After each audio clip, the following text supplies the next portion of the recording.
பில்லா 2 படத்தில் அஜித்துக்கு ஜோடியாக களமிறங்குகின்றார் பார்வதி ஓமனக்குட்டன். நயன்தாராவின் இடத்தை பிடிப்பார் என்று எதிர்பார்க்கப்படுகின்றது.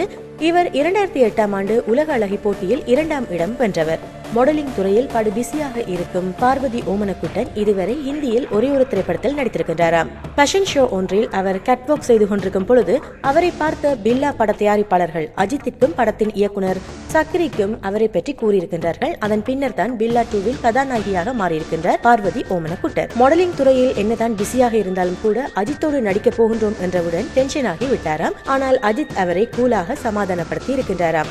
தானும் ஒரு சாதாரண மனிதன் தான், 2 நாள் தன்னோடு ஷூட்டிங்கில் நடித்துவிட்டால் டென்ஷன் இருக்காது என்று கூறியிருக்கின்றாராம். இது மட்டுமல்ல, யூனிட்டில் பணிபுரியும் அத்தனை பேருடனுமே அஜித் அவ்வாறுதான் பழகுகின்றார் என்று பாராட்டியிருக்கின்றார் பார்வதி ஓமனக்குட்டன்.